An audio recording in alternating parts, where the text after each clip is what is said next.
Salut, c'est Rudy et je vous souhaite la bienvenue pour ce nouvel épisode des Secrets du sport. Le but de ce podcast est de vous partager ma passion du sport et notamment de découvrir les secrets d'entraînement des champions. Qui sont-ils et que font-ils pour performer au plus haut niveau? Si vous ne me connaissez pas, je suis Rudy Koya, fondateur du site superphysique.org destiné aux pratiquants de musculation sans dopage que j'ai fondé en septembre 2009. Sur ce site, j'ai écrit des milliers d'articles, fait des milliers de vidéos et je fais des podcasts depuis maintenant plus de 10 ans avec toujours la même ligne de conduite, trouver des réponses à mes questions. Sur ce site, vous retrouverez donc une partie de ce que je propose, que ce soit en termes de compléments alimentaires, destinés à améliorer votre santé, notamment bio, mais aussi une application, SP Training, des livres, formations, ainsi que du coaching à distance. Aujourd'hui, j'ai le plaisir de vous partager ma conversation avec Audrey Cordon-Rago, cycliste professionnelle. On a longuement discuté des différences entre le cyclisme professionnel masculin et féminin, d'entraînement et de tout ce qu'elle fait pour progresser, et enfin, de ce qui lui est arrivé l'année dernière et qui fait réfléchir. C'est encore un régal, alors je vous souhaite une bonne régalade. Salut Audrey, comment ça va aujourd'hui? Ça va bien, il fait super beau, on a un super mois d'octobre et ça tombe bien parce que c'est la coupure, donc j'en profite un max. Qu'est-ce que tu fais quand c'est la coupure alors qu'il fait beau? T'as pas envie d'aller rouler à fond? Tout le monde me dit ça, tout le monde me dit du coup tu profites pas de ces derniers beaux jours de l'année pour continuer à rouler. En fait non, pas du tout, parce que quand on arrive en fin de saison, on n'a qu'une envie, c'est de prendre quelques vacances. On n'a pas trop le temps le reste de l'année, donc là non, je profite pour faire d'autres choses justement, et notamment je prépare là ma course cycliste que j'organise tout près de chez moi, une course qui aura lieu le 14 octobre, donc j'ai pas mal de boulot, on va dire. Ah ouais, c'est juste là, parce que là on est le 10 octobre quand on fait le podcast. C'est quoi comme course exactement? Tu peux raconter? C'est une gentleman, donc la gentleman en fait c'est un duo, donc on part à deux sur un circuit de 9 km à parcourir deux fois, donc il y a un chrono au bout. Bon, le but c'est évidemment de faire le meilleur chrono pour les plus compétitifs, mais c'est surtout de prendre beaucoup de plaisir, de faire un truc en famille ou entre amis, et puis de regrouper un petit peu tous mes supporters qui me soutiennent tout au long de l'année, et de les remercier en organisant voilà une jolie journée tous ensemble. Ok, et c'est la première fois que tu organises ça ou c'est récurrent? Non, non, ça fait quelques années maintenant. La première édition était en 2015, donc ça commence à dater. Et c'est vrai qu'après, avec le Covid, on avait arrêté pendant 2 ans. Mais là, ça a repris l'année dernière. Et ouais, c'est vraiment un rendez-vous que tout le monde attend, que tous les passionnés attendent, en tout cas dans le coin. Et j'ai beaucoup de cyclos qui viennent même s'entraîner sur le circuit les 2, 3 semaines avant la course. Donc, il y en a qui prennent vraiment ça au sérieux. Donc, c'est assez rigolo. Il y en a vraiment pour tout le monde. Il y a même un classement pour les meilleurs costumes. Donc, j'en ai qui viennent déguisés. Enfin, voilà, on se marre bien. Comment ça se passe d'un point de vue organisationnel? Est-ce que tu as besoin d'autorisation pour fermer une route? J'imagine que je me dis que ça va être assez compliqué. Ouais, tout à fait. En fait, c'est là où je me suis rendu compte que les organisateurs de compétition, il y avait vraiment beaucoup de boulot. Donc, je me suis mise un petit peu de l'autre côté de la barrière. Ça m'a permis de réaliser pas mal de choses. Et c'est vrai que ouais, c'est du taf, hein. J'ai la chance d'avoir mon papa qui m'aide beaucoup. Et puis, j'ai des bénévoles aussi hyper fidèles qui m'aident depuis la première édition. Donc, il y a beaucoup de travail. Il faut trouver quelques sponsors pour pouvoir voilà, essayer d'améliorer la journée. Et puis, j'ai des sponsors aussi perso qui donnent un bon coup de main. Et voilà, c'est vraiment la journée ou jamais pour faire ce mélange de bénévoles, de supporters, d'amis, la famille qui vient, etc., pour justement faire de cette journée une très belle journée. Mais c'est vrai que ouais, ça demande un peu de travail quand même. Là, tu parlais de coupure. Est-ce que tu fais une coupure chaque année? Ouais, bien sûr, ouais, tous les cyclistes font une coupure à la fin de la saison. C'est vrai que, en fait, en dehors de cette coupure-là, on n'a pas de vacances, hein. Nous, cyclistes, faut compter aller 3 semaines de vacances dans l'année maximum. Et du coup, on en profite pour faire d'autres choses. On en profite aussi pour récupérer, parce que quelque part, c'est tellement intense que le corps et l'esprit ont besoin d'être mis au repos. Et puis, alors certains partent en vacances, d'autres préfèrent rester chez eux. Nous, on a pris l'option rester chez nous cette année parce qu'on n'est pas du tout resté à la maison de toute l'année. Donc, voilà, on va profiter de notre maison, de faire ce qu'il y a à faire, et puis profiter de nos amis, de notre famille. Je viens d'être tata en plus, donc pour moi, c'est important d'essayer de passer du temps avec tous les gens que j'aime et que j'ai pas le temps de voir le reste de l'année. Et j'ai lu dans les différentes interviews que tu avais pu donner sur Internet que depuis que tu avais commencé le vélo quand tu étais enfant, ton rêve, ça avait toujours été d'être cycliste professionnel. Et donc, là, t'es bientôt en fin de carrière, si j'ai bien suivi, avec Paris 2024. En 2008, donc tu deviens cycliste professionnel, mais à l'époque, de mon impression, on est de la même génération, c'est pas du tout développé le cyclisme féminin. Est-ce que toi, tu avais des modèles ou je sais pas, quelque chose qui te montrait que c'était possible de devenir cycliste professionnel féminine? Bah, en fait, comme ça n'existait pas le cyclisme professionnel à l'époque, je me disais pas que j'allais devenir cycliste professionnel. Je me disais juste que j'essaierais de faire la plus longue carrière possible. Et en fait, dans ma tête, c'était plus, je vais essayer de gagner les plus grandes courses du monde. Donc à l'époque, c'était par exemple, allez, si je devais donner un exemple, le Trofeo Alfredo Binda ou encore le Tour des Flandres. Voilà, moi je rêvais juste de gagner ces courses-là. Je m'étais jamais vraiment posé la question sur le statut que j'aurais pu avoir un jour. Et puis après, le cyclisme féminin se développant au fur et à mesure, on s'est rendu compte que enfin on allait pouvoir gagner notre vie, que ça commençait vraiment à devenir sérieux. Mais au tout début, c'est vrai que moi j'avais juste envie, c'était de gagner et ça c'était ma priorité. Et voilà, d'année en année, ça s'est vraiment bien développé. Et puis aujourd'hui, oui, on se rend compte qu'on peut enfin en vivre et en faire notre métier. Donc ça a vraiment beaucoup évolué, quoi. Justement, comment ça s'est passé la première fois que tu as signé un contrat pro avec une équipe? Est-ce que c'est eux qui t'ont démarché ou c'est toi qui as été les voir? Comment ça s'est passé? Alors, j'ai été démarchée en 2018. Donc, je faisais partie d'une équipe britannique Wiggle High Five à l'époque. Et j'ai été donc démarchée par l'équipe Trek Segafredo qui existait chez les hommes et qui m'ont démarché en m'expliquant un peu que ils avaient un projet, c'était aussi de monter une équipe femme avec des vrais salaires, avec des vraies conditions de travail et que eux vraiment ils voulaient faire les choses bien. Et c'est vrai que j'étais dans une année où mon équipe était un peu en galère, où le management avait un petit peu déposé les armes et nous laissait un petit peu dans le questionnement. Et donc, j'ai vu cette opportunité vraiment comme peut-être la chance de ma carrière d'enfin pouvoir vivre de mon sport. Et c'est donc en 2019 que j'ai signé mon premier vrai contrat professionnel avec avec quelques chiffres à la clé et du coup un salaire qui me permettait de ne faire que du vélo, chose qui m'était jamais arrivée auparavant. Donc ça a été une immense fierté et je pense que si je devais donner la date à laquelle je suis vraiment devenue cycliste professionnelle, alors c'est au 1er janvier 2019. Avant ça, je pense que c'était vraiment de l'amateurisme. Ah ouais, mais j'avais pas. Pour moi, tu avais fait. Dans ton parcours, j'ai vu que tu avais fait pas mal d'équipes et donc je me disais que tu étais pro depuis très longtemps. En fait, ça veut dire que avant 2019, tu signais dans des équipes, mais t'étais pas vraiment payé ou du moins juste un peu et tu avais un travail à côté ou comment tu faisais Ouais. pour joindre les deux bouts? En fait, on était défrayés de nos déplacements par l'équipe, mais en dehors de ça, alors certaines avaient un petit peu plus, donc du coup, pouvaient faire que du vélo, mais pour la plupart, on était soit étudiante, soit on avait un boulot. Moi, j'avais la chance avec le comité régional de Bretagne, avec la fédération et puis la direction régionale de la jeunesse et des sports en Bretagne, de bénéficier d'un contrat où j'étais à mi-temps et donc payée plein temps. Mais bon, j'étais pas non plus payée des 1000 et des cents, j'étais au SMIC. Et ça m'a permis, voilà, de continuer à faire du vélo à haut niveau pendant 5 ans, 6 ans même. Donc c'est vrai que sans ça, j'aurais, je pense, dû arrêter, hein, parce que clairement, je pouvais pas gagner ma vie en faisant que du vélo. Donc il aurait fallu que je trouve un travail à plein temps et ça m'aurait pas permis de continuer. Mais là, j'ai eu la chance de par mon niveau et puis de par, je pense aussi être née en Bretagne, ça m'a quand même beaucoup aidé parce qu'on c'est quand même une terre de vélo, de bénéficier voilà d'aménagements qui m'ont permis de continuer le vélo. Et puis est venue, comme je te le disais, en 2019 l'opportunité de ne faire que ça et évidemment je l'ai saisi à bras le corps. Qu'est-ce que tu faisais comme travail à mi-temps?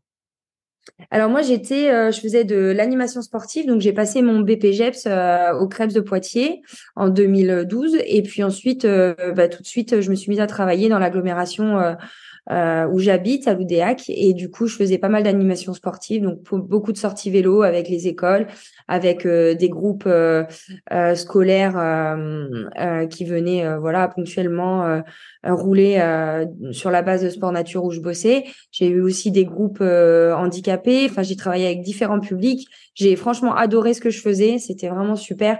Mais j'étais jamais franchement libre de ne faire que du vélo. J'avais toujours des comptes à rendre à mon employeur. Et c'est vrai que ça, c'est un frein évidemment à la performance. Malgré tout, tu t'es quand même accroché des années et des années. avant qu'une équipe pro, qu'une vraie équipe pro, en fait, te signe, quoi. C'est sacrée Ouais. persévérance. Ouais, mais après, on était toutes dans le même bateau parce que finalement, on était toutes concernées. On était toutes. Il y avait peut-être sur les 150 cyclistes de haut niveau, de très haut niveau du rang mondial, il y en avait peut-être 15 qui vivaient très bien déjà de leur sport depuis quelques années, mais le reste, on était toutes dans le même bateau. Donc, je me suis jamais posé la question. Pour moi, c'était normal, c'était notre normalité. Et puis après, quand on a commencé à voilà avoir des propositions de contrat qui valaient vraiment le coup. Alors là, oui, on s'est dit, bah purée, ça fait longtemps qu'on fait ce métier-là, et enfin, on nous propose d'être des vrais pros et de pouvoir ne faire que ça. Mais avant ça, je me suis jamais forcément posé la question, donc j'ai pas l'impression d'avoir fait tant de sacrifices ou de m'être tant accrochée. Je pense surtout que bah je faisais comme tout le monde, je faisais ce qu'il fallait pour pouvoir survivre, et puis ça m'allait bien comme ça. À ce moment de ta vie, tu t'entraînais comment? T'arrives à t'entraîner quand même tous les jours? Non, je m'entraînais beaucoup moins que maintenant. C'était beaucoup moins. C'était pas possible en fait. Hein. Je devais respecter des horaires. J'avais voilà des plannings qui. Je m'adaptais au planning de travail et pas l'inverse. Donc on pouvait pas s'entraîner tous les jours, ou du moins pas comme on le souhaitait. C'est vrai que des fois quand tu regardes la météo le matin et que tu vois qu'il va faire super beau et que l'après-midi il va faire super moche et que tu dois bosser le matin, bah t'as un peu les boules. Mais c'est comme ça. On s'adapte. C'est encore le cas dans beaucoup de sports où les filles ne sont pas professionnelles. Je voyais l'autre jour des témoignages d'athlètes qui doivent bosser à côté et qui s'entraînent quand leur travail leur permet. Voilà, ça existe encore dans beaucoup d'autres sports. On a la chance dans le cyclisme d'avoir un petit temps d'avance sur beaucoup d'autres sports en France, et c'est une chance. Et là, j'ai vu que tout au long de ta carrière, donc maintenant je comprends un peu mieux, tu avais changé régulièrement d'équipe. J'ai vu aussi que quand tu étais donc pro à partir de 2019, il y avait eu le cas de l'équipe espagnole qui avait plus de sous pour vous payer. Ensuite, il y a eu le projet BNB qui a explosé avant de démarrer. Je comprends bien. Là, tu es chez une équipe, je vais pas prononcer le nom parce que mon anglais est pourri, euh, où tu es leader, si je dis pas de conneries non plus. Mhm. Est-ce que c'est courant dans le cyclisme féminin de changer d'équipe presque chaque année? Oui, en fait, il n'y a pas franchement de règles par rapport à ça. Logiquement, la plupart des gens, la plupart des filles signent 2 ans. C'est à peu près tout le temps comme ça. Maintenant, bah, il arrive que on tombe dans des équipes en carton, ce qui a été mon cas l'année dernière et cette année, où je signe d'abord dans l'équipe BNB Hotel, où je vois en cette équipe un vrai projet, et aussi un vrai projet post-carrière. J'ai mon mari qui travaille au sein de cette équipe depuis 5 ans, donc c'est une équipe existante, donc tu te méfies pas trop et puis tu fais confiance surtout. Et puis j'avais aussi le désir de revenir en Bretagne, de revenir en France. Donc voilà, premier coup dur. Et puis je me fais entre guillemets sauver par une équipe espagnole qui démarre, où on me promet monts et merveilles. Et puis au bout de 3 mois d'existence, j'ai toujours pas perçu 1 euro de mon salaire, et là je commence à me poser des questions, et je quitte cette équipe avant qu'il soit trop tard, et je trouve au pied levé une autre équipe qui m'accueille cette année. Donc non, ça c'est pas la normalité, c'est clair. C'est à la chance à pas de bol. Je crois que j'ai mangé mon pain noir ces derniers mois. Mais en règle générale, le cyclisme féminin de très haut niveau, donc du niveau World Tour, est quand même un cyclisme hyper normé, où on doit suivre des règles imposées par la fédération internationale qui impose en fait des minimums salariales, des règles d'organisation, etc. Et ça nous protège vraiment, nous cyclistes. Maintenant, c'est vrai que dès qu'on pose un peu les yeux sur le niveau inférieur, le niveau continental, alors on se rend compte qu'il y a encore beaucoup de choses à faire, et c'est peut-être ça finalement le prochain défi du cyclisme féminin, c'est essayer de régulariser un petit peu à tous les échelons pour que les filles soient dans des conditions qui décentes, et ce qui n'est pas toujours le cas. Si je comprends bien, le niveau continental, c'est la deuxième division et World Tour, c'est la première division. Ouais, tout à fait. Et j'ai vu aussi moi je suivais de loin entre guillemets le cyclisme féminin, et j'ai vu que là le Tour de France par exemple c'était que la deuxième édition qui avait eu lieu. C'est-à-dire qu'avant il n'y avait pas de Tour de France pour les femmes. Alors, il y a eu un Tour de France jusqu'en 1989, l'année de ma naissance, donc ça va faire 34 ans. Donc il s'était arrêté en 89. Bon, je pense qu'il y avait un désaccord entre l'organisation du Tour Homme, l'organisation du Tour Femmes, qui n'était pas la même organisation, qui avait collaboré jusqu'ici, puis qui n'ont plus trouvé d'entente, et donc ça a disparu. Et puis il a fallu 32 ans, parce que maintenant le Tour est revenu il y a 2 ans de ça, pour revoir apparaître ce Tour de France féminin 2.0, je l'appelle comme ça, organisé par la même organisation que le Tour de France Hommes, ce qui fait une grosse différence, parce que c'est une machine énorme, et c'est vrai que sans eux, on n'aurait pas pu avoir ce Tour de France qui est juste exceptionnel. Et ça a été la révolution qui manquait, je crois, pour faire parler du vélo féminin en France et ailleurs, et puis pour continuer de développer les équipes, continuer à développer un monde féminin qui a encore un petit peu de retard sur les hommes. Est-ce que c'est l'épreuve ultime de la saison, comme pour les hommes? Oui, ouais, tout à fait. C'est la course ultime, c'est la course que tout le monde veut faire. C'est la course, je trouve, qui roule le plus vite. C'est vraiment, c'est tout le monde au maximum de ses capacités cette semaine-là. C'est assez impressionnant la différence avec le reste de l'année. Et oui, donc je pense que Paris-Roubaix dans les classiques et maintenant le Tour de France sont les deux courses en France en plus qui ont le plus d'impact sur une carrière chez les hommes et chez les femmes. Ouais. Malgré tout, quand j'ai regardé le parcours du Tour de France femmes, c'est un petit Tour de France. Tu vois, c'est pas le Tour de France comme pour les hommes. Il y a vraiment le tour là, il faut faire un tout petit tour. Est-ce qu'à l'avenir, tu penses que ça va être un vrai gros Tour de France où ils vont, je comprends pas pourquoi en fait ils limitent à, je sais plus, il y avait quoi, 10 étapes là, quelque chose comme ça? 8 étapes exactement, ouais. Bon. Moi, je trouve ça bien en fait parce que faut aussi faire avec les armes du moment, c'est-à-dire qu'aujourd'hui, on est des équipes qui n'ont pas les moyens des équipes hommes, donc il faut savoir qu'on est à peu près au maximum 16 filles par équipe, quand chez les hommes, on va jusqu'à 32 coureurs. Donc c'est plus facile chez les hommes de séparer une équipe de 8-9 coureurs pour le Tour et de continuer à faire courir les autres sur les autres courses du calendrier. Chez les filles, nous, une fois qu'on a 6 filles au départ, enfin 7 même au départ du Tour, il en reste pas beaucoup pour faire les autres courses du calendrier. Et puis surtout, les équipes n'ont pas forcément les moyens d'avoir 2 bus, d'avoir 2 camions ateliers, d'avoir deux staffs différents qu'il faut payer, etc. Donc c'est vraiment très compliqué logistiquement et financièrement pour les équipes de se dédoubler. Et je pense que c'est la raison pour laquelle, pour le moment, on a un Tour qui ne dure que 7 à 8 étapes. Ce sera 7 étapes l'année prochaine.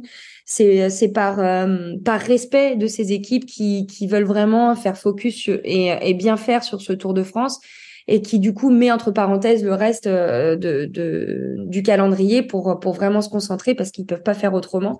Donc ça changera évidemment avec le développement du cyclisme féminin. On verra un Tour de France qui durera plus longtemps. On a déjà un Tour d'Italie qui dure 10 jours, donc qui est un peu plus long. Mais c'est vrai que pour le moment, je trouve que c'est tout à fait adapté à l'état actuel du cyclisme féminin, et tant mieux, parce que sinon ce serait, je pense, un peu le cadeau empoisonné de nous mettre plus de jours de course. Mais j'ai vu que le Giro existait depuis un peu plus longtemps que le Tour de France. Est-ce qu'il y a aussi une Vuelta et d'autres grands tours dans le circuit Ouais, tout féminin? à fait. Ouais, on a une Volta qui est en début de saison, au mois de mai. On a le Giro qui est fin juin, début juillet, et puis suivi du Tour. Donc c'est un petit peu différent du positionnement des garçons, qui est un peu à l'inverse, avec le Giro d'abord, puis le Tour de France, puis la Volta. Mais oui, les 3 grands tours ont leur grand tour au féminin également. Et ça se développe de plus en plus comme ça, de plus en plus de courses qui n'étaient que déclinées chez les hommes se déclinent au féminin. Paris-Roubaix, il y a maintenant 3 ans. En fait, il nous manque quoi? Il nous manque le Lombardie et puis Milan-San Remo, pour être tout à fait honnête. Sinon, on a vraiment exactement le même calendrier que les hommes. Aujourd'hui, en tant que professionnel, dans une équipe professionnelle, qu'est-ce qui est inclus? Donc, parce que tu disais tout à l'heure que, par exemple, vous aviez peut-être qu'un seul bus. Tu vois, quand on voit les documentaires sur le Tour de France masculin, on sent que les équipes, effectivement, sont énormes, quoi. Dans le cycle féminin, c'est comment? Vous avez un bus, 2 bus? Est-ce que, j'imagine, les déplacements sont pris en place? Est-ce qu'il y a plusieurs entraîneurs, plusieurs mécanos, entre guillemets? Est-ce qu'il y a un diététicien, un peu comme on voit avec les hommes? Ou je me trompe? Alors, au niveau du World Tour, oui, ça ressemble vraiment à ce qui se passe chez les hommes, sauf que, encore une fois, les effectifs sont moins fournis. On est une quinzaine de filles. On est la moitié moins que chez les hommes, donc du coup, ça demande aussi moins de staff. Donc, on a un staff aussi un peu réduit. Mais sinon, c'est vrai qu'on a à peu près les mêmes infrastructures. Hein. On a un bus, on a le camion atelier, on a le même nombre de vélos, on a du super matériel. Enfin, on a tout ce qu'il faut pour performer. Hein. Faut pas s'en plaindre. Après, il y a des équipes évidemment mieux que d'autres, avec du matériel mieux que d'autres, mais ça fait partie du jeu évidemment. Et après, ce qui diffère, c'est évidemment les salaires hein, qui sont bien moindres que chez les hommes pour des statuts au sein des équipes qui sont les mêmes. Un homme aujourd'hui qui est leader gagne à peu près, je dirais, 10 fois plus qu'une femme qui est Ah ouais, leader. 10 fois plus, ah ouais. Ouais, c'est encore à ce point-là. Et les femmes qui sont aujourd'hui des coéquipières de luxe, hein, les meilleures coéquipières du monde, je pense que c'est pas 10 fois moins, mais peut-être 15 fois moins qu'un très très bon coéquipier dans une équipe World Tour. Donc voilà, on est encore loin de ce qui se fait chez les hommes en termes de salaire. Maintenant, je me rends aussi compte, et je suis pas stupide, que le retour sur investissement jusqu'ici était aussi moindre. Ce qui est moins le cas aujourd'hui, parce qu'on a maintenant le Tour de France qui nous permet d'avoir quand même une grosse exposition pendant plus d'une semaine pour les sponsors. Donc, c'est hyper intéressant. Mais c'est vrai que jusqu'ici, bah oui, l'attrait du cyclisme féminin était moindre que celui des hommes. Et c'est ce qui faisait aussi ces différences de salaire et d'exercice de notre métier. Mais ça change. Mais est-ce que toi, tu as des sponsors personnels en plus de l'équipe? Ouais, tout à fait. Ouais, j'ai quelques sponsors perso qui me soutiennent depuis un moment et c'est important aussi parce que ça met du beurre dans les épinards, mine de rien. Ça permet de faire des choses en plus. Ça permet aussi de se créer son staff. Moi, je sais que voilà, j'ai décidé de pas travailler par exemple avec le coach de l'équipe qui serait gratuit si je travaillais avec celui de l'équipe, mais j'ai décidé d'avoir un coach en extérieur. J'ai un prépa physique, j'ai un prépa mental, un diététicien. Enfin voilà, c'est des plus que j'ai pas au sein de l'équipe et que du coup je dois moi-même financer. Mais pour moi, c'est des investissements nécessaires et ça fait partie du job. Donc à partir du moment où on veut bien faire son job, on est obligé de faire ces investissements-là. Et du coup, les sponsors perso, ça permet voilà d'avoir un meilleur entourage et de travailler mieux que si on les avait pas. Et c'est pas mal vu que tu prennes ton entraîneur plutôt que l'entraîneur de l'équipe. Est-ce que ça veut dire aussi que tu fais tes séances toute seule et pas en groupe? Alors, ça n'a rien à voir parce qu'en fait, de toute façon, on s'entraîne chacune chez nous. Hein. On est très rarement ensemble à l'entraînement. Donc, chacune s'entraîne chez elle à la maison. On se regroupe sur des stages ponctuellement à peu près 2 à 3 fois dans l'année où là, on roule ensemble et où on a à peu près en effet, le même programme d'entraînement. Mais sinon, le reste de l'année, on a des programmes complètement différents. On s'entraîne pas du tout de la même manière les unes des autres, même s'il y a évidemment des séances qui doivent se ressembler. Hein, mais c'est pas quelque chose dont on parle beaucoup entre nous. Chacune fait un petit peu son truc et puis on se retrouve sur les compétitions. Donc non, c'est pas du tout mal vu. C'est contractuel de toute façon. C'est des choses que l'on rajoute au contrat avant de signer dans une équipe. C'est des choses qui sont discutées en amont et qui sont validées ou non. Et puis voilà. Après, ça reste un sport individuel couru en équipe, mais d'abord un sport individuel. Donc c'est vrai qu'on essaye de toujours de faire au mieux pour soi-même avant pour performer pour l'équipe. Ça fait combien de temps que tu es avec ton entraîneur? Alors, je suis avec Paul depuis, ça va faire 3 ans maintenant. Et qu'est-ce qui a fait que tu as changé d'entraîneur il y a 3 ans? Honnêtement, je pense que c'est important. Je pense qu'on peut pas rester avec le même entraîneur toute sa carrière, ou alors, ouais, non. Enfin, honnêtement, je connais personne qui soit resté avec son entraîneur toute sa carrière. Je pense que, en fait, on évolue aussi en tant qu'athlète, et du coup, à un moment donné, on a besoin d'autres choses. On a besoin aussi d'avoir une autre vision de l'entraînement. On a besoin de faire d'autres séances d'entraînement. Chaque entraîneur est différent dans sa manière d'aborder les entraînements. Donc moi, c'était surtout à ce niveau-là. J'avais besoin de changement, de voir autre chose et aussi peut-être en fin de carrière d'avoir un soutien peut-être même plus psychologique que physique parce que aujourd'hui, si je dois être honnête avec moi-même, je pense que je serai en capacité de m'entraîner seule, mais j'aurai jamais le recul qu'a un entraîneur sur moi. et l'objectivité. Et ça, c'est super important pour moi. Donc, c'est aussi pour ça que j'ai continué à bosser avec quelqu'un. Aujourd'hui, en dehors de ta coupure, ça ressemble à quoi une semaine d'entraînement pour toi? Tu roules tous les jours? Oui, à peu près tous les jours. On se libère une journée de repos généralement dans la semaine pour faire autre chose, pour souffler, pour peut-être aller faire des soins, pour se vider un peu la tête. Mais le reste du temps, ouais, on est toujours sur le vélo. On a des semaines bien remplies, entre 15 et 25 heures d'entraînement selon les semaines, selon les objectifs aussi qui arrivent, hein. C'est vrai qu'en fait, on compte toujours en compte à rebours d'un objectif de course.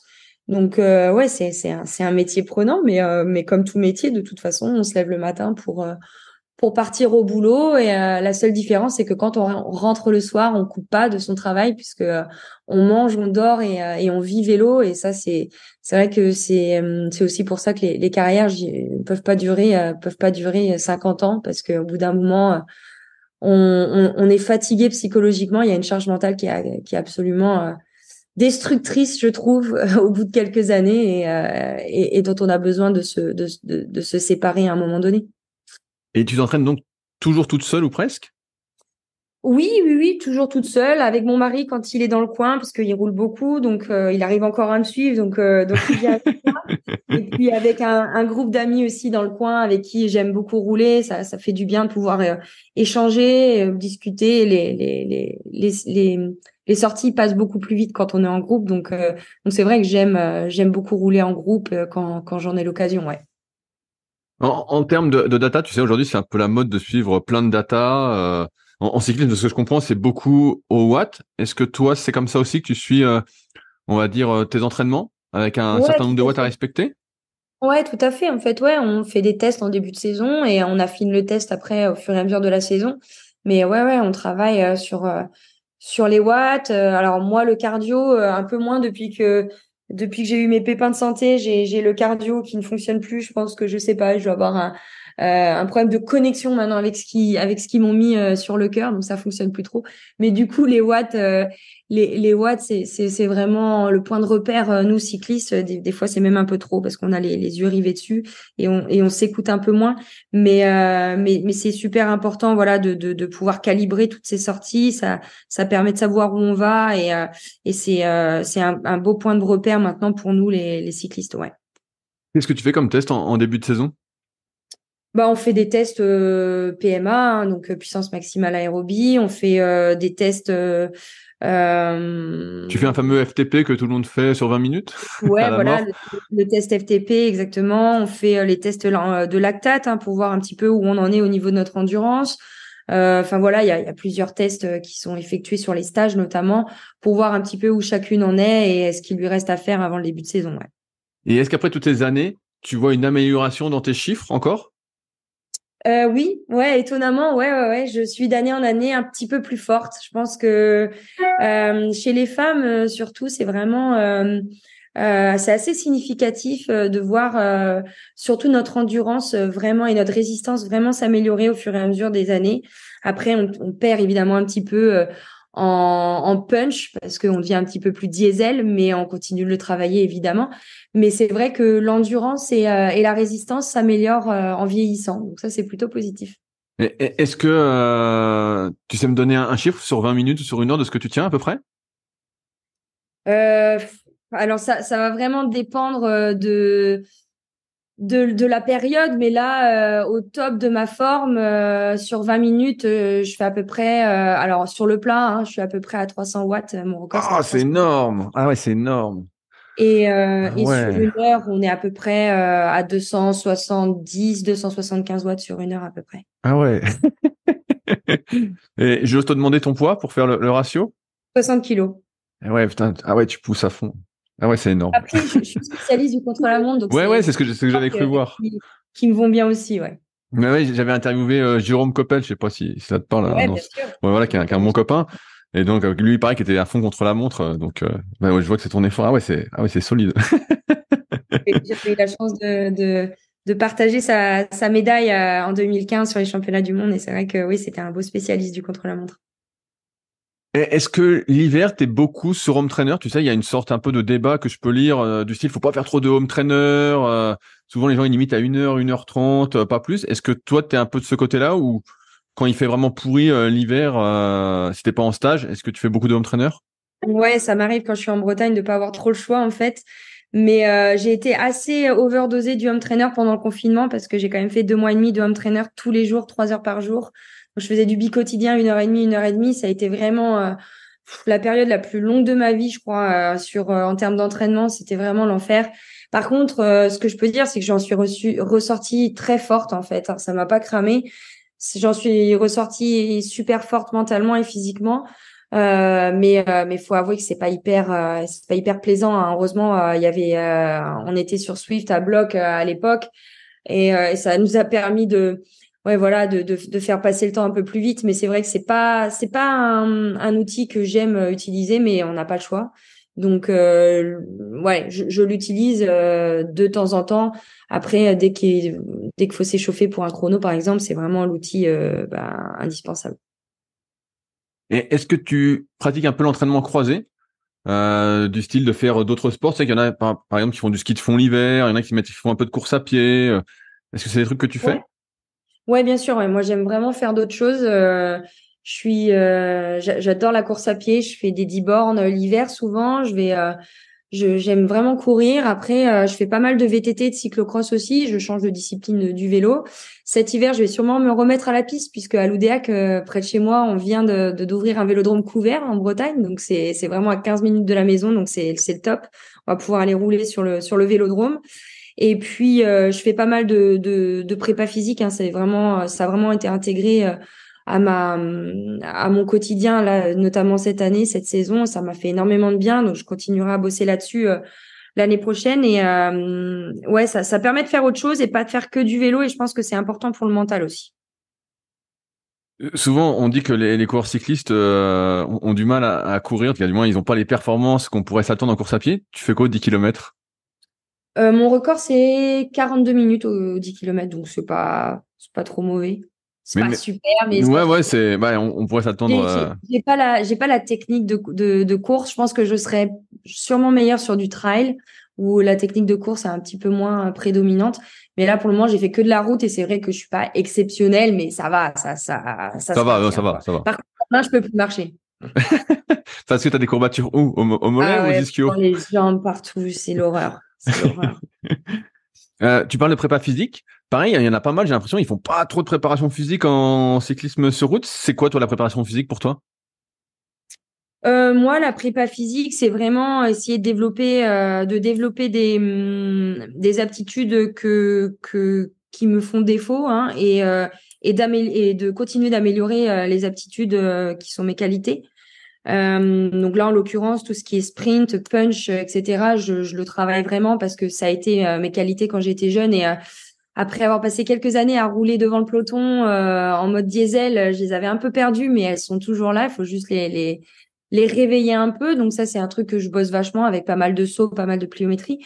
Et puis, il y a évidemment tout ce qui est renforcement musculaire, tout simplement pour éviter les blessures. Même si le vélo reste un sport qui est pas hyper traumatisant, eh ben, faut quand même se protéger. C'est important aussi pour l'avenir. Et puis, il y a tout ce qu'il y a, développement de la force et de la puissance avec pas mal de squats et pas mal de poids croisés avec du dynamique et ce qui fait que on bosse quand même pas mal. Après, on bosse pas comme des sprinteurs sur piste, hein, ça c'est clair, parce que le but c'est pas de développer de la masse, c'est au contraire de pas prendre trop de masse, mais de développer vraiment l'élasticité et la dynamique du muscle. Donc c'est ça qui est intéressant. Est-ce que ça veut dire que t'en fais toute l'année? Et si oui, est-ce que en saison, t'en fais peut-être, je sais pas, une par semaine ou tous les 10 jours pour maintenir, et hors saison, t'en fais un peu plus?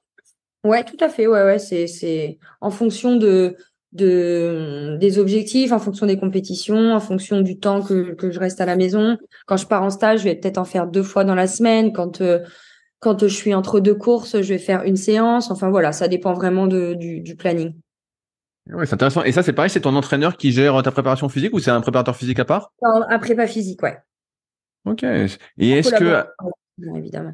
Et est-ce que, comme pour le vélo, tu as une amélioration de tes performances, entre guillemets, mais si c'est pas ce que tu recherches à chaque fois, en musculation avec Ouais, toutes ces années? Tu bien continues à sûr. progresser?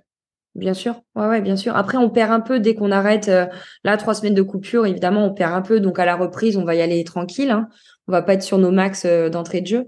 Mais bien sûr, le corps, il a une mémoire qui fait que on s'améliore d'année en année. Alors, on a une perte de masse musculaire, je pense, en vieillissant, mais je pense être dans la fleur de l'âge, donc j'ai pas encore cette problématique-là. Mais c'est vrai que dans les années qui arriveront, même post-carrière, ce sera important de continuer à développer cette masse musculaire parce qu'on en a besoin toute sa vie. Tout à l'heure, tu disais que tu avais ton propre staff, tu avais constitué ton propre staff avec, si j'ai bien retenu, kiné, diététicien. Est-ce que c'est des choses, par exemple, kiné, où tu vas chaque semaine, toutes les semaines, ou c'est plus en fonction des besoins que tu ressens? Alors, j'ai pas de kiné. C'est Ah, vrai que moi, les seuls physios que je vois sont les physios de l'équipe. Donc, que je vois toutes les semaines avant les compétitions. Donc, on a la chance d'avoir un bon suivi à ce niveau-là.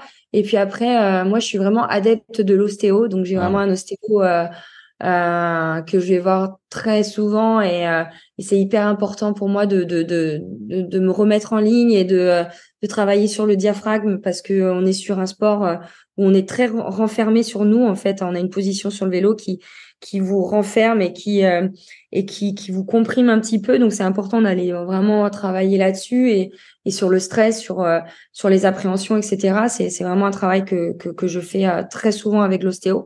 Et ouais, c'est important d'avoir ce staff-là autour de soi parce que faut prendre soin de sa machine et la machine, c'est notre corps dans un premier temps et ouais, je trouve que bien s'entourer, c'est la base en fait quand on commence le haut niveau. Bah, pareil, tu parlais tout à l'heure d'un diététicien sur l'alimentation. Est-ce que ça, c'est quelque chose que l'importance de l'alimentation dont tu as conscience depuis longtemps? Bah, dans le vélo, on fait un sport où le rapport poids-puissance, il est prédominant. Donc, c'est vrai que, alors parfois à tort, hein, on est très suivi sur le poids. On est un sport où on est très énormément jugé sur son apparence et si on est affûté ou pas affûté. C'est vraiment des discours qu'on entend très souvent depuis le plus jeune âge, ce qui peut aussi conduire à des comportements assez extrêmes et malheureusement à des TCA, à des troubles du comportement alimentaire. Donc, faut faire très attention, hein. Je parle surtout pour les gens qui écouteront ce podcast et qui sont dans les clubs et qui accompagnent les jeunes. Je pense qu'il faut vraiment faire très très attention au discours qu'on tient sur ce sujet-là parce que ça peut vraiment amener à des déviances qui font beaucoup de mal et qui brisent parfois des carrières. Et c'est vrai que moi, j'ai eu aussi ces moments-là dans ma carrière où j'aurais pu basculer un petit peu du côté obscur et tomber dans l'extrême maigreur. Et je pense, été bien accompagnée et j'ai su ne pas tomber de l'autre côté. Et ça, c'est une chance aussi parce que malheureusement, ça a une influence extrêmement négative sur beaucoup de carrières et sur beaucoup d'athlètes. Et comment tu t'alimentes durant l'effort? Tu sais, pareil, je suis pas mal aussi le triathlon et on voit des doses de glucides de plus en plus importantes. Mhm. Et- Est-ce que donc tu t'alimentes durant l'effort? Bah, j'imagine que oui. Et qu'est-ce que tu prends en termes de glucides? Combien de grammes? Est-ce que c'est des choses que tu testes aussi pour déterminer la bonne dose? Ouais, alors pour être tout à fait honnête, j'ai jamais testé le maximum que je pourrais engloutir. Je n'ai jamais vraiment testé. Mais sur du basique, hein, on est à environ 40 grammes de glucides par heure. Donc en début de course et puis après on augmente un petit peu sur la fin de course selon l'effort et selon là où on est dans la course. Donc bah il faut quand même les pouvoir les absorber ces glucides et c'est vrai que du coup on a des boissons glucidiques qui sont hyper chargées ou bah voilà on se force, hein, à boire énormément et à manger bah, la dose qui est recommandée par nos diététiciens, mais c'est pas toujours simple. Donc c'est vrai que on essaye voilà de s'autogérer, mais c'est vrai que parfois dans l'effort c'est pas simple de d'avoir la lucidité pour le faire. Donc voilà, on fait au mieux, on se met des petits rappels sur le compteur, des petits bips qui nous préviennent que hop, n'oublie pas de manger, et puis on compte avant le début de la course combien de barres on emmène en fonction du nombre d'heures passées sur le vélo. Enfin voilà, tout ça on essaye évidemment de bien le checker et d'être assez pointilleux là-dessus. Mais je pense qu'il y a encore beaucoup de travail à faire, et je pense qu'on est vraiment qu'au début de ce qui se passera dans quelques années, où on aura vraiment, alors même déjà pour certaines équipes, des plans nutritionnels personnalisés selon l'athlète. Et ça, c'est le cas déjà dans des équipes qui ont les moyens de le faire. Nous, on n'en est pas encore là, en tout cas, pour ma part. Et j'ai vu passer, je t'ai vu passer sur LinkedIn il y a quelques jours. Tu as fait des tests aéro, j'ai vu avec, je sais pas si c'est une start-up ou autre. Toi qui es spécialiste un peu du contre-la-montre, est-ce que c'est des sujets justement que tu pousses à fond, cette histoire d'aéro? Et si oui, est-ce que tu as des choses qui ont vraiment tout changé pour toi à ce On sujet? a la chance d'avoir une fédération qui est extrêmement avant-gardiste en fait sur le sujet, qui teste beaucoup, qui met en place beaucoup de choses pour que nous, athlètes spécialistes du contre-la-montre, on se présente sur les championnats avec tout simplement les meilleures chances d'aller perfer. On n'a pas trop déçu cette année, puisqu'on sort avec 2 podiums au niveau international, avec une médaille d'argent sur les championnats du monde et un titre européen en relais mixte, du contre-la-montre. Donc c'est vrai que on voit que les efforts payent, et c'est hyper important du coup de toujours travailler un peu plus, de toujours aller chercher plus loin, de toujours aller chercher le détail. Et ouais, du coup, les tests en soufflerie, les tests de position, ça m'a énormément aidé, évidemment. Les tests de matériel, et également aller chercher le matériel qui est le plus adapté à moi et à ma façon de courir. Là, dernièrement, les tests sur le pneumatique, aller chercher les pressions optimales pour avoir une résistance de roulement qui soit la meilleure. Enfin voilà, il y a beaucoup de choses donc on peut aller chercher. Ça se joue en 5, 6 watts. 10 watts sur certains trucs, mais c'est hyper important parce qu'au final, ça fait 10, 15, 20 secondes. Et quand je vois que je suis à 3 secondes du podium au niveau européen en individuel cette année, je me dis mince, j'aurais peut-être dû faire ci, j'aurais peut-être dû faire ça. Et c'est vrai que du coup, on met en place pour l'année suivante, et l'année suivante, on met en place d'autres choses. Enfin voilà, c'est une constante évolution parce que ça s'arrête jamais, la recherche en fait sur l'aérodynamisme et sur plein d'autres choses. Et c'est ça qui est super intéressant. Ah ouais, c'est hyper intéressant cette histoire de gonflage des pneus. Donc j'y connais pas grand-chose en cyclisme, mais je me dis que en fonction d'où se trouve la course, des conditions qui peuvent changer, évoluer en fonction du temps, s'il a plu ou pas, déjà tu vas pas gonfler tes pneus de la même façon. Et, Exactement. et donc ouais, donc des fois ça peut se jouer. Car tu peux gagner, je dis 10 watts parce que c'est l'exemple que tu as donné, mais tu gonfles plus ou moins tes pneus et puis en fait tu peux gagner ou perdre la course quoi. Tu vois, je sais pas, à Ouais, 0,1 bar exactement. près ou Ça se joue. Ouais, tout à fait. Ouais, tout à fait. Ou même le choix de tes pneumatiques, le choix de la marque de pneumatiques, etc. C'est quelque chose qui est hyper important de checker en amont, d'avoir des vrais chiffres pour être sûr de soi quand même avant d'utiliser telle ou telle marque. Et c'est vrai que quand on fait le point après coup, on se dit ah purée, les 3 secondes et demie qui me séparent du podium, elles sont là quoi. Et c'est vrai que du coup, ça pousse à encore aller chercher plus loin, encore aller chercher d'autres infos qui vont pouvoir faire que tu seras plus rapide quoi. Donc moi je trouve que c'est hyper intéressant de ce point de vue-là, parce que c'est pas qu'une question de force ou de puissance, c'est aussi une question d'aérodynamisme et de choix de matériel, de plein de choses qui font que tu fais la différence ou non face à quelqu'un qui sur le papier a plus de watts que toi quoi. en dehors des chutes, est-ce que tu as déjà eu des blessures en dehors de ton accident dont on va parler juste après? Euh, Est-ce que tu as déjà eu quelque chose? Non, c'est les chutes lambda du cycliste, de fracture de la clavicule gauche. Donc voilà, Classique. ouais, classique. J'ai vraiment pas eu d'autres soucis. J'ai eu une carrière assez linéaire de ce point de vue-là jusqu'à l'année dernière, où voilà, mais ça reste un épisode qui était complètement extérieur au vélo. Et non, j'ai vraiment pas eu de gros bobos dans ma carrière. Je touche du bois pour que ça continue, mais c'est vrai que jusqu'ici tout s'est bien passé. Ouais, à chaque fois que je vois les positions justement aéro en contre-la-montre, je me dis, le dos, on doit avoir mal au dos à la fin. Et chaque fois, je suis surpris, en fait, on n'a pas mal au dos, a priori. Non, parce qu'on travaille beaucoup, parce qu'on passe des heures sur notre vélo, parce que on fait la prépa physique qu'il faut derrière, parce que voilà, je pense qu'on est aussi peut-être fait pour ça. Il y a beaucoup de cyclistes qui, je pense, auraient les qualités physiques pour être de très bons chronométreurs, mais qui n'ont pas les qualités de souplesse ou la volonté aussi de rouler sur son vélo de chrono, parce que c'est pas toujours simple, ça fait mal aux fesses, c'est pas toujours agréable, mais il faut avoir une certaine passion pour cette discipline pour vraiment en faire une qualité, quoi. On va parler maintenant de ton accident que tu as eu il y a un peu plus d'un an. Tu as fait un AVC qui est Ouais, apparu un peu comme ça du jour au lendemain, si j'ai bien compris. ouais. Tu t'es fait hospitaliser assez rapidement. Euh, est-ce qu'il y a des facteurs de risque déjà, parce que tu as dû creuser un peu le sujet, qui font que tu aurais pu le prévoir ou pas du tout? Non, pas du tout. Pas du tout. En fait, alors moi déjà, j'ai découvert un monde que je ne connaissais pas, le monde des hôpitaux, le monde de la maladie, les associations de défense des malades. Enfin, tout ça, j'avais jamais mis forcément le nez dedans parce que j'avais jamais été touchée de près. Bon, là, en l'occurrence, j'ai été touchée de plein fouet.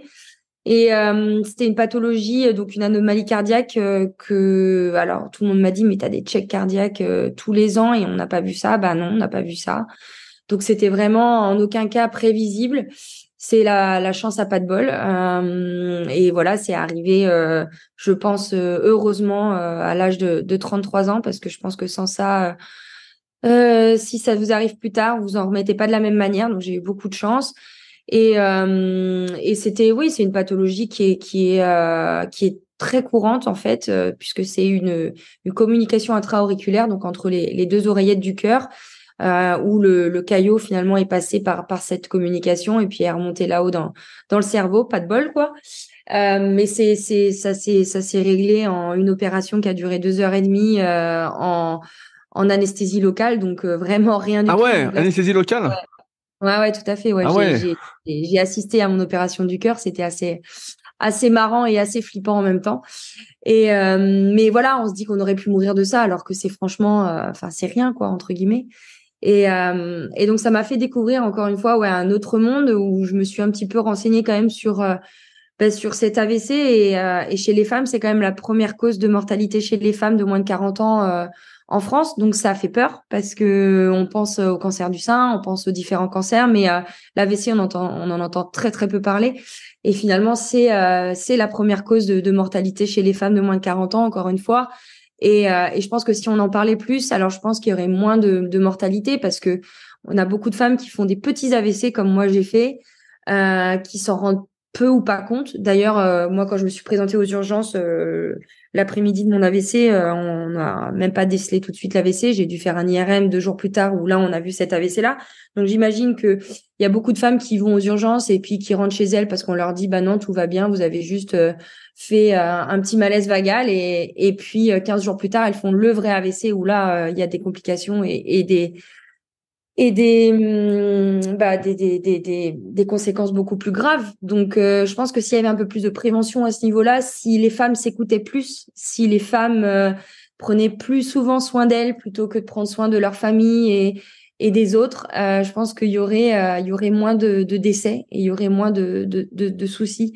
Donc, ça m'a vraiment beaucoup touchée aussi de voir beaucoup de témoignages. J'ai eu énormément de témoignages de gens à qui c'est arrivé, qui pratiquent le sport tous les jours, qui fument pas, qui boivent pas et à qui ça arrive. Donc, faut pas se sentir immunisé quand on est sportif, quand on a une hygiène de vie correcte, parce qu'on n'est pas immunisé malheureusement et ça peut arriver vraiment à tout le monde. Qu'est-ce que tu as senti, toi, quand tu as fait ton AVC? Quelles ont été les sensations que tu avais?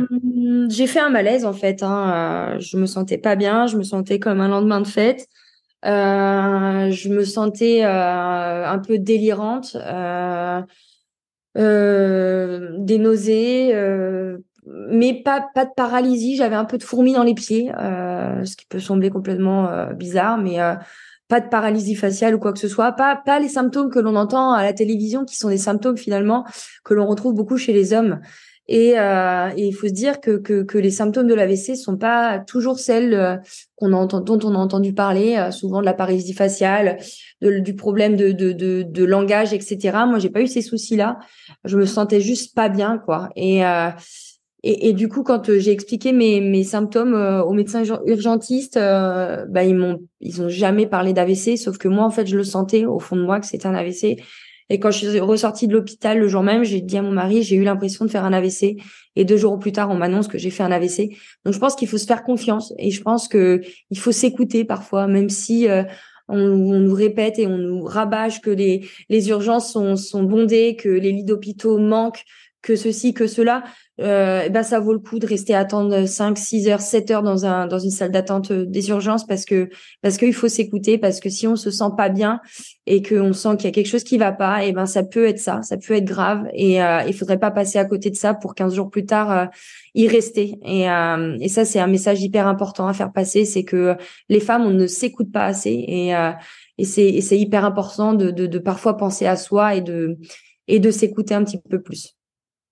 En quoi ça a consisté l'opération? Parce qu'on t'a vu en photo avec des appareillages après l'opération. Qu'est-ce qu'ils t'ont fait exactement?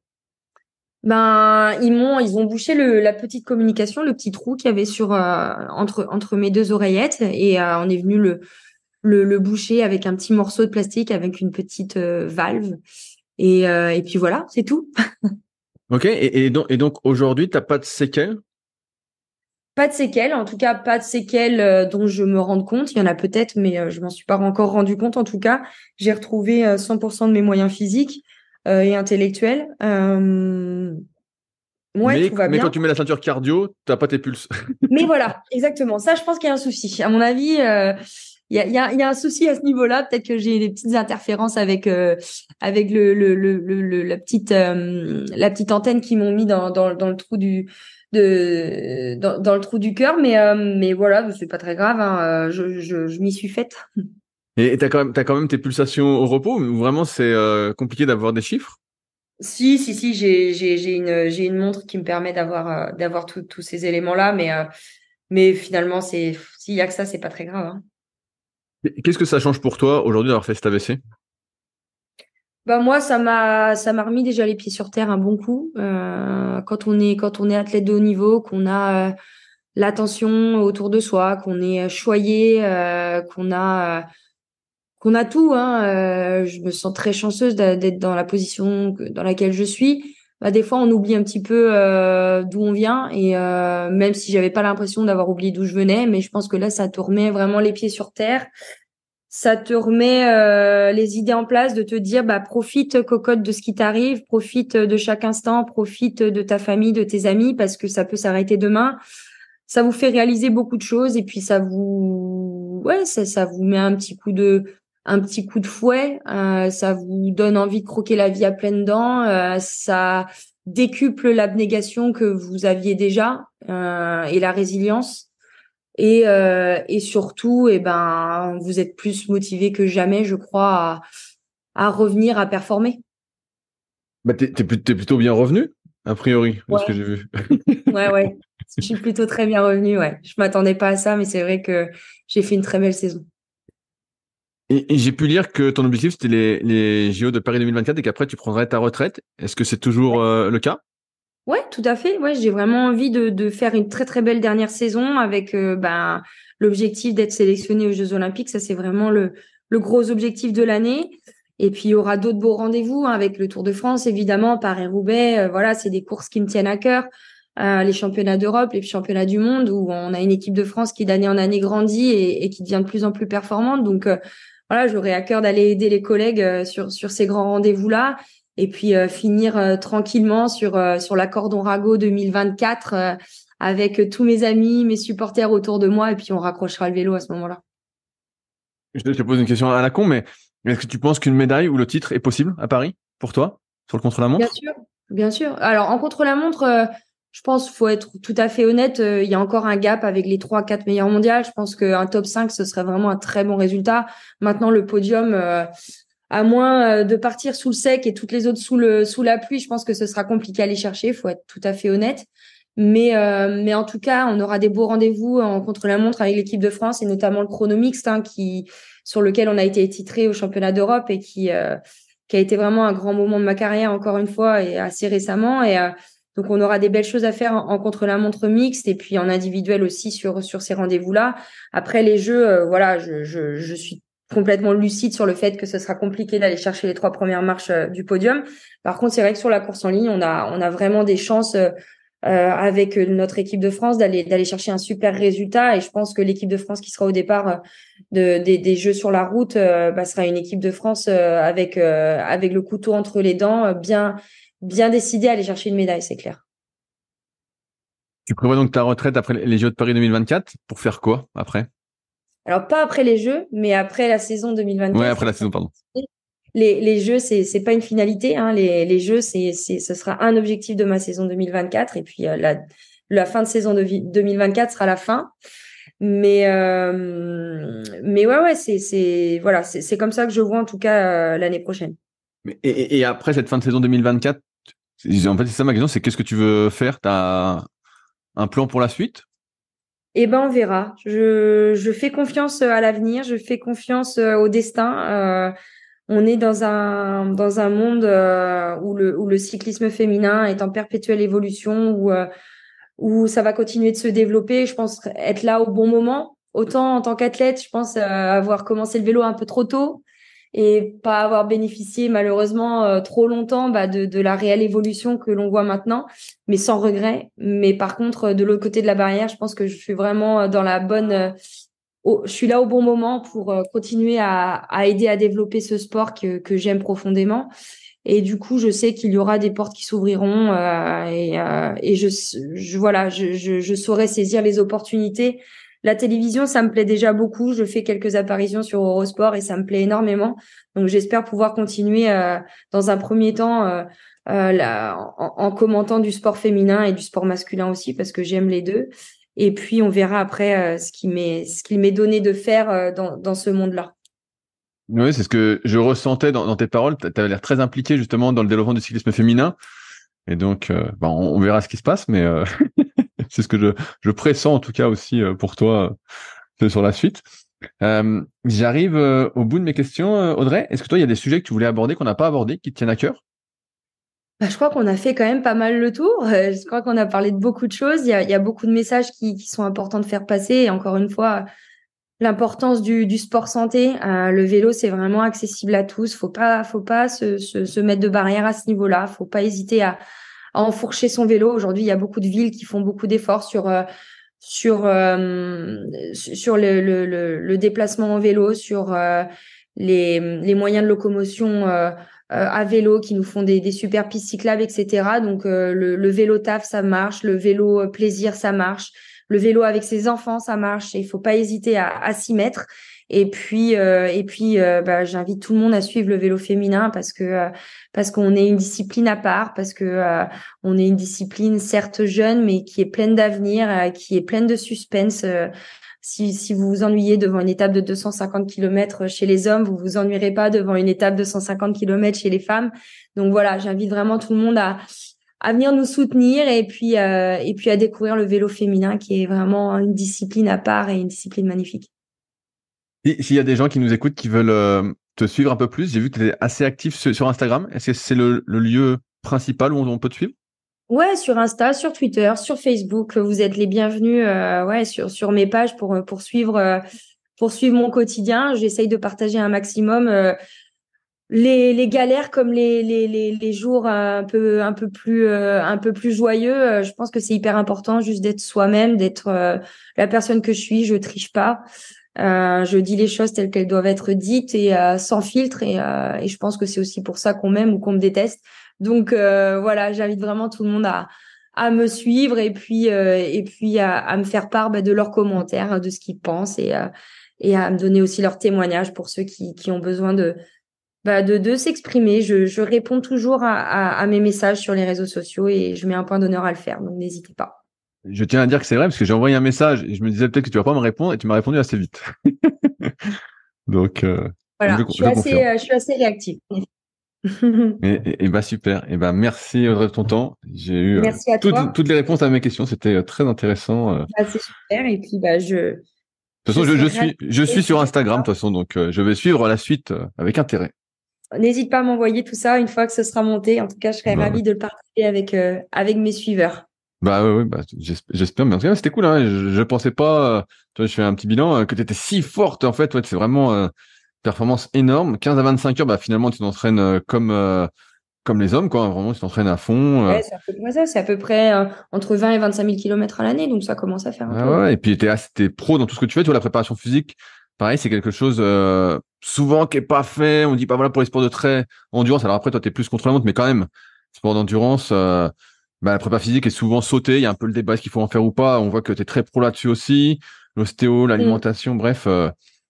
Je pense que, Il faut. j'espère que tu vas cartonner au jeu. Ouais, merci. Avec ce que tu fais, J'espère. En tout j'espère. cas, on se donne les moyens de le faire. Donc, on n'aura pas de regrets quoi qu'il arrive, c'est clair. Exactement. Et bon, en tout cas, merci à toi pour ton temps. C'était cool. Et Merci puis, à bah, toi. bonne course. On est quel jour là? Ouais, Mercredi, merci. c'est dimanche. C'est dimanche. Donc, Ouais, bonne course samedi. dimanche. Samedi, ouais. Ouais. Amuse-toi bien. Ouais, Pourvu que merci. les autres s'amusent aussi. Ça roule. Super. Et ben, Bonne je te tiens au continuation. courant. À bientôt, Ouais, Audrey. ça marche. Ouais, ouais, ça roule. Ciao, ciao. Salut. Si vous êtes encore là, c'est sans doute que l'épisode vous a plu. Dans ce cas, je vous invite grandement à m'aider à faire grandir ce podcast en mettant une note de 5 étoiles et un commentaire d'encouragement sur l'application de podcast où vous l'écoutez et plus particulièrement sur l'application podcast d'Apple. Cela m'aidera d'autant plus à accueillir les meilleurs athlètes et spécialistes français de l'entraînement grâce à la crédibilité que vous me donnerez. En attendant, je vous souhaite un bon entraînement et à la semaine prochaine.